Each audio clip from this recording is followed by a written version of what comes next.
Dragi bratje duhovniki, bratje in sestre, bom kar v senci vstal, zdaj je popularno iz sence govoriti.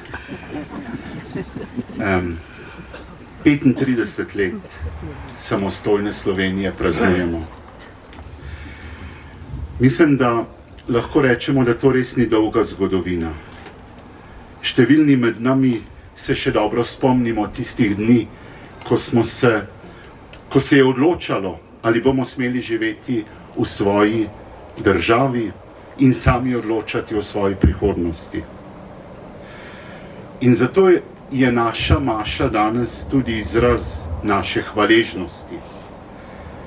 Hvaležnosti Bogu za Slovenijo, za njeno lepoto, za njeno kulturo, za vero naših prednikov, za vse rodove, ki so ohranjali slovensko besedo in narodno zavest.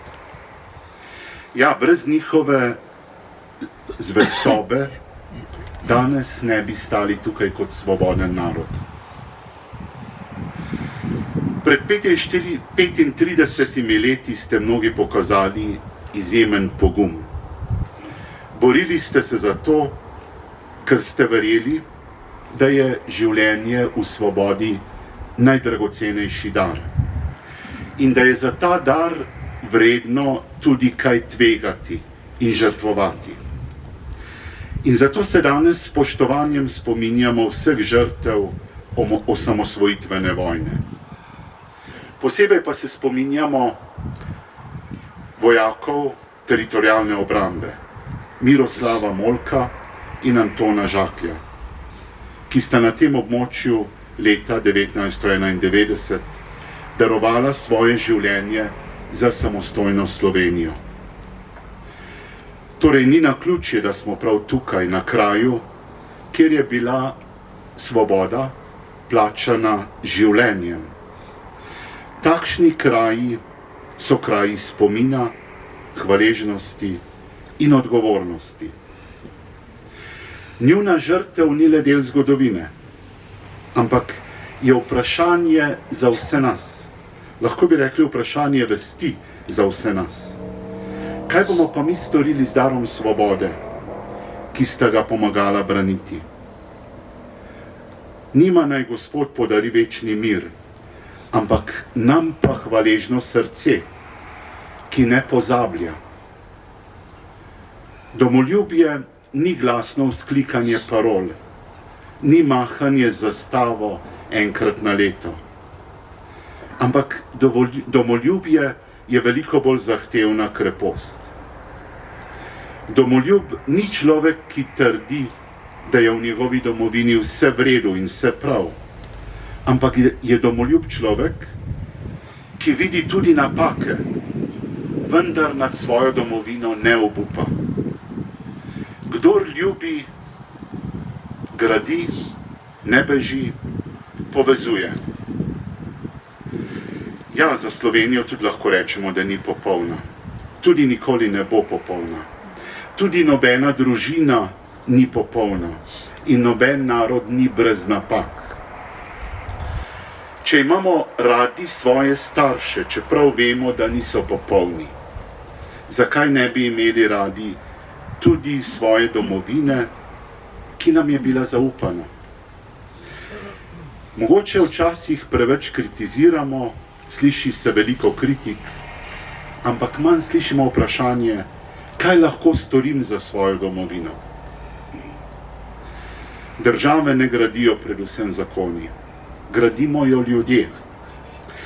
Gradite jo očetje in matere, ki otroke učite poštenosti in vere. Gradite jo mladi, ki ne iščete le osebno korist, ampak želite prispevati k skupnemu dobremu.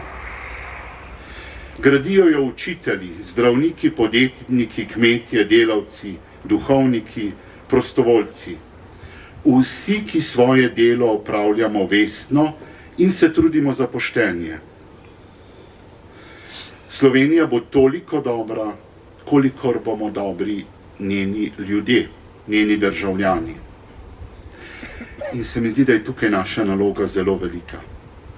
Ljubezen do domovine se začne tam, kjer živimo po evangeliju, kjer spoštujemo resnico, kjer varujemo življenje, kjer držimo besedo, kjer odpuščamo, kjer ne razdiramo, ampak povezujemo, kjer nam ni vseeno za skupno dobro.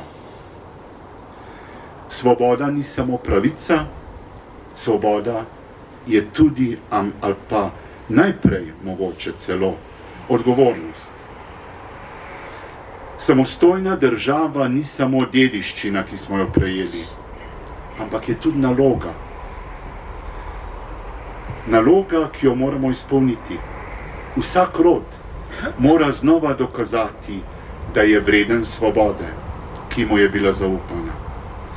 Ne z orožjem, ampak s poštenostjo, s pravičnostjo, z delavnostjo, z medsebojnim spoštovanjem, z zvestobo resnici.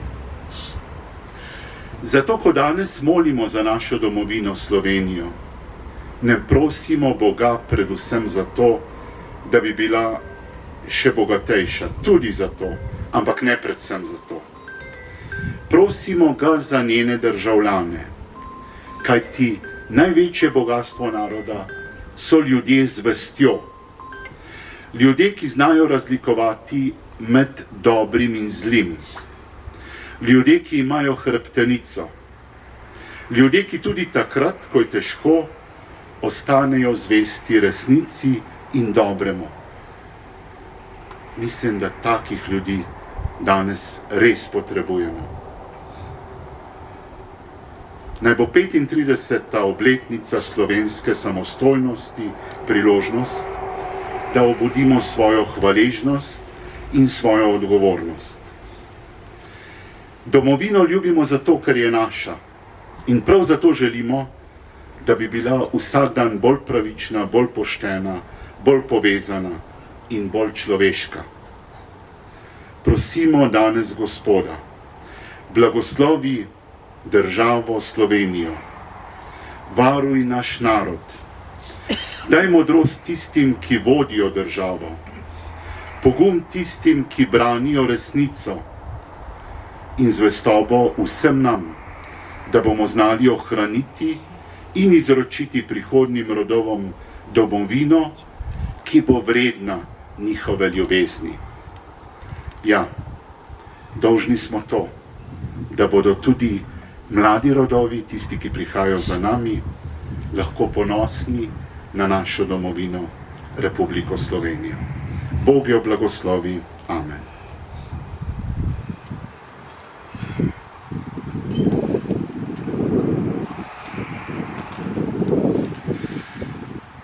Bratje in sestre, zaupajmo nebeškemu Očetu svoje prošnje za našo domovino, za nas slovenski narod in za ves svet.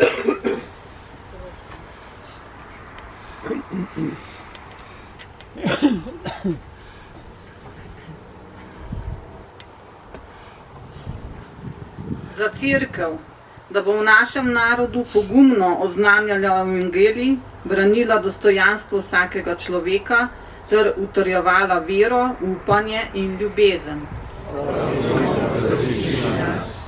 Za našo domovino Slovenijo, ki letos obhaja 35 let samostojnosti, da bi jo gradili na resnici, pravičnosti, medsebojnem spoštovanju in odgovornosti za skupno dobro. Za vse, ki nosijo odgovornost v javnem življenju, za državne in lokalne voditelje, poslance, sodnike, vojake, policiste in vse javne uslužbence, da bodo svoje poslanstvo opravljali pošteno, modro in v službi človeka. Za vse, ki so se ob osamosvojitvi zavzeli za svobodno Slovenijo, posebej za padla vojaka teritorialne obrambe Miroslava Molka in Antona Žaklja ter za vse žrtve osamosvojitvene vojne, da jim Gospod podari večno življenje Njihov spomin pa naj nas navdihuje za odgovorno ljubezen do domovine. Za slovenske družine ter za mladi rod, da bodo odraščali v spoštovanju do Boga, do človeka in do domovine, ter znali ceniti svobodo kot dar in odgovornost. Za vse Slovence doma in po svetu, da bi ostali povezani v medsebojnem spoštovanju, ohranjali slovenski jezik, kulturo in krščanske korenine ter s svojim življenjem bogatili naš narod. Za nas, ki smo se danes zbrali pri tej sveti maši, da bi ljubili domovino s poštenim delom, odgovornim življenjem in pripravljenostjo služiti skupnemu dobro.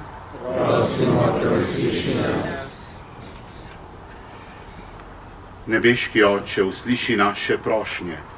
Blagoslovi našo domovino Slovenijo. Varuj njen narod in nas utrjuj v veri, da bomo odgovorno gradili prihodnost v miru, pravičnosti in medsebojni ljubezni. To te prosimo po Kristusu, našem Gospodu. Amen.